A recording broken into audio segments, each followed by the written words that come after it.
Hay historias que se niegan a morir, relatos que persisten en la memoria colectiva, desafiando el paso del tiempo y las explicaciones lógicas. Son narraciones que se transmiten de generación en generación, alimentando el misterio y el temor. Ecos del pasado que resuenan con fuerza aterradora, vibraciones de sucesos inexplicables que aún perturban la tranquilidad del presente. Son susurros en la oscuridad, presencias invisibles que nos recuerdan que no estamos solos. El caso de Anneliese Michel es una de esas historias. Un relato escalofriante que desafía nuestra comprensión de la realidad. Un grito en la Alemania moderna que rompió el silencio de la razón. Una perturbación en el tejido de la sociedad que sacudió los cimientos de la ciencia y la fe.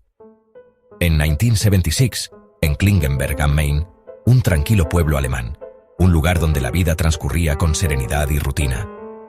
Una joven llamada Anneliese, una muchacha aparentemente normal, con sueños y aspiraciones como cualquier otra, se vio envuelta en una pesadilla inimaginable. Libraba una batalla que parecía sacada de la Edad Media, un conflicto ancestral entre el bien y el mal, una lucha por el alma que la consumía desde adentro. Su nombre quedó asociado para siempre a la palabra exorcismo, un término que evoca imágenes de posesión demoníaca, rituales ancestrales y una lucha desesperada contra fuerzas oscuras. No es una leyenda urbana, ni un cuento para asustar a los niños, sino un expediente real, documentado con cintas, grabaciones escalofriantes que capturaron los momentos más aterradores de su sufrimiento. Fotos, imágenes que revelan el deterioro físico y mental de Anneliese, el reflejo de una agonía indescriptible, y testimonios judiciales, declaraciones impactantes que intentaron esclarecer la verdad detrás de este caso perturbador. La tragedia de Anneliese Michel es la crónica de un descenso a los infiernos, un viaje aterrador hacia la locura y la desesperación, un camino sin retorno, donde la ciencia y la fe chocaron brutalmente, un enfrentamiento entre la razón y la creencia, un debate que aún hoy genera controversia y división. ¿Fue víctima de una posesión diabólica, una fuerza sobrenatural que se apoderó de su cuerpo y su mente, controlando sus acciones y palabras? ¿O de un error médico y fanatismo religioso? ¿Fue la negligencia y la ignorancia las que sellaron su destino, o fue la intervención de fuerzas oscuras más allá de nuestra comprensión? Su historia sigue siendo un enigma sin respuesta, un misterio que nos invita a reflexionar sobre los límites de la ciencia, el poder de la fe y la fragilidad de la condición humana. Para entender el drama que se avecina, debemos viajar a su origen, a las raíces profundas de una historia que desafía la razón. Retrocedemos en el tiempo, a Klingenberg am Main, Baviera, un pintoresco pueblo que parece sacado de un cuento. Un enclave profundamente católico en los años 50 y 60, donde la fe permeaba cada aspecto de la vida cotidiana. La iglesia era el centro, la guía, el consuelo. Es aquí donde Anneliese nació en 1952, una niña más, en una comunidad unida por la tradición y la creencia. Su llegada al mundo se produjo en el seno de una familia donde la fe no era simplemente una práctica, sino el pilar fundamental sobre el que se construía su existencia. Su infancia fue aparentemente normal, llena de juegos y risas, como la de cualquier otro niño de su edad en la Alemania de posguerra. Sin embargo, desde temprana edad, estuvo marcada por la devoción, una conexión profunda con lo divino que la diferenciaba. Y la disciplina religiosa, impuesta con rigor y amor, moldeó su carácter y su visión del mundo. La iglesia y la escuela eran extensiones de su hogar, reforzando los valores inculcados. En la adolescencia, su fervor la llevó a penitencias extremas, actos de sacrificio personal que buscaban acercarla aún más a Dios, como dormir en el suelo, desafiando las comodidades básicas en busca de una conexión espiritual más profunda. Pero bajo la piedad que se mostraba al mundo, la familia vivía una culpa religiosa intensa, un peso invisible que afectaba a cada uno de sus miembros. Esta culpa tenía su origen tras la pérdida de una hija ilegítima, un secreto trágico que se mantenía oculto, pero que carcomía el alma familiar. A los 16 años, Anneliese sufrió su primer ataque convulsivo, un evento repentino e inexplicable que cambiaría el curso de su vida para siempre. Este ataque marcó el inicio de su transformación, el comienzo de un calvario que la llevaría a los límites de la cordura y la fe. La medicina entró en escena, buscando una explicación lógica a lo que estaba sucediendo. Pero la comunidad, arraigada en sus creencias, veía la enfermedad como una prueba espiritual, una manifestación de fuerzas invisibles. Así, la línea entre lo médico y lo sobrenatural, entre la ciencia y la fe, comenzó a desdibujarse peligrosamente. Se volvió peligrosamente difusa, creando una confusión que tendría consecuencias devastadoras. Tras el primer ataque, Anneliese fue diagnosticada con epilepsia del lóbulo temporal y tratada con anticonvulsivos, sin éxito. Las convulsiones continuaron y se sumaron profundas depresiones y aislamiento. Pronto, Anneliese comenzó a experimentar visiones terroríficas y voces que la condenaban. Desarrolló una aversión violenta a objetos sagrados y se negaba a entrar en iglesias. Para su familia, estos síntomas ya no eran médicos, sino señales de posesión demoníaca. La convicción de estar poseída creció, mientras la medicina parecía impotente. El diagnóstico médico se volvió insuficiente ante el horror que vivían. La batalla por el alma de Anneliese Michel estaba por comenzar. La ciencia quedaba relegada y la oscuridad se asomaba. El caso se transformó en un enfrentamiento entre lo inexplicable y lo racional. Anneliese pasó por hospitales y tratamientos psiquiátricos, pero nada funcionó. Sus síntomas se intensificaron. Hablaba con voces extrañas, mostraba fuerza sobrehumana y destruía objetos religiosos. Su comportamiento desafió toda explicación médica. Desesperados, sus padres abandonaron la medicina y buscaron ayuda en la Iglesia católica.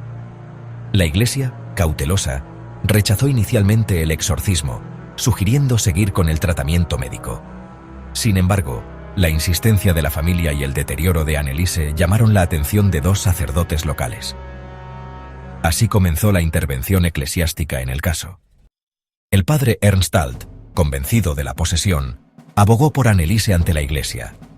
El padre Arnold Renz, con experiencia en exorcismos, también quedó impactado por el caso. Ambos sacerdotes aseguraron que Anneliese estaba poseída por múltiples demonios. El obispo de Wurzburgo autorizó el gran exorcismo en septiembre de 1975. Las sesiones, documentadas en más de 40 cintas, fueron violentas y agotadoras. Anneliese gritaba, insultaba y describía el infierno con detalle espeluznante. El ritual, lejos de traer alivio, sumió a la joven en una espiral de sufrimiento. La oscuridad parecía fortalecerse con cada sesión. Durante 10 meses interminables, un periodo que se sintió como una eternidad, Anneliese soportó 67 exorcismos brutales, una serie de rituales que buscaban expulsar a los demonios que, según se creía, la poseían. Cada sesión era una batalla por su alma, cada uno más brutal y desgarrador que el anterior, dejando una huella imborrable en su cuerpo y mente. La intensidad de estos rituales solo parecía exacerbar su sufrimiento. Su cuerpo, ya frágil, se debilitó rápidamente bajo el peso de los exorcismos y la supuesta posesión. Dejó de comer casi por completo, convencida de que los demonios que la atormentaban se lo impedían, que cualquier alimento sería profanado por su presencia maligna. Perdió peso de manera alarmante, hasta quedar reducida a apenas 30 kilos, una sombra de la joven que alguna vez fue.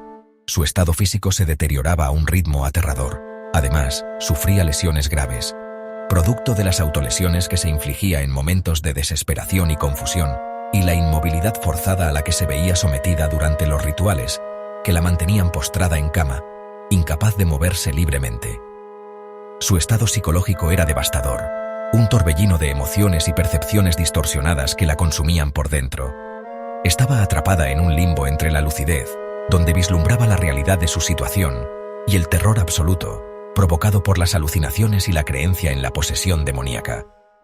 En su mente perturbada, creía firmemente que su sufrimiento extremo era un sacrificio redentor, una forma de expiar los pecados de la humanidad. Esta idea era constantemente alentada y reforzada por su entorno, por su familia y la comunidad religiosa que la rodeaba, quienes veían en su calvario una señal divina. En consecuencia, rechazó con vehemencia cualquier intervención médica, negándose a recibir tratamiento o ayuda profesional. Estaba completamente convencida de que su misión era puramente espiritual y que la medicina no tenía cabida en su lucha contra las fuerzas del mal. Trágicamente, todo el proceso fue meticulosamente documentado y, lo que es aún más perturbador, permitido y facilitado por quienes la rodeaban, todos firmemente convencidos de que estaban haciendo lo correcto, de que estaban ayudando a Anneliese a cumplir con un propósito divino. Pero la cruda realidad era la de una joven, consumida implacablemente por una fuerza destructiva, ya fuera de origen demoníaco o puramente psicológico. La pregunta persistía: ¿era una posesión demoníaca genuina o una manifestación extrema de una enfermedad psicológica no tratada? Pero lo cierto es que las interminables noches de exorcismo no trajeron la luz ni la curación que se esperaban, solo una creciente oscuridad que envolvía a Anneliese y a todos los que la rodeaban. El final inevitable se acercaba inexorablemente, sellando el destino de Anneliese, un final inevitable y profundamente trágico para una joven atrapada en una espiral de sufrimiento y convicción. La noche del 30 de junio de 1976 fue la última para Anneliese Michel. Débil y con fiebre, fue sometida a un último exorcismo. Sus últimas palabras fueron de miedo y petición de absolución. Murió a los 23 años, sola en su cama. La autopsia reveló desnutrición y deshidratación severas, con lesiones físicas extremas. La ciencia ofreció una explicación clara: negligencia y falta de atención médica. Para algunos, su muerte fue un sacrificio; para otros, una tragedia evitable. Su tumba se convirtió en lugar de peregrinación para quienes la consideraban una santa. El caso abrió un nuevo capítulo: el enfrentamiento entre la ley y la fe. La muerte de Anneliese no trajo paz, sino más preguntas. El debate apenas comenzaba. La muerte de Anneliese llevó a un juicio sin precedentes en 1978. Sus padres y los dos sacerdotes fueron acusados de homicidio por negligencia. La fiscalía argumentó que debieron proporcionarle atención médica y alimentación. La defensa alegó que actuaron de buena fe, siguiendo la voluntad de Anneliese. El juicio enfrentó dos visiones irreconciliables: la ciencia y la fe. La Iglesia se distanció, declarando que Anneliese sufría una enfermedad mental. Finalmente, los acusados fueron declarados culpables, pero recibieron sentencias leves. El veredicto no satisfizo a nadie, y el debate se intensificó. El caso planteó preguntas sobre los límites de la libertad religiosa y la responsabilidad legal. El juicio no cerró el caso, solo lo hizo más público y polémico. El caso de Anneliese Michel sigue siendo símbolo del conflicto entre fe y razón. ¿Fue víctima de una posesión o de un sistema fallido y fanatismo religioso? La ciencia lo ve como un caso de enfermedad mental no tratada; la fe, como una batalla espiritual. Las cintas y testimonios alimentan ambas posturas, sin consenso posible. Quizás la verdad esté en un punto intermedio, una enfermedad filtrada por la fe y el entorno. El caso permanece como advertencia sobre los peligros de la certeza absoluta. Es un eco eterno de la fragilidad humana y el misterio entre mente, cuerpo y espíritu. La historia de Anneliese Michel sigue abierta, desafiando nuestra comprensión.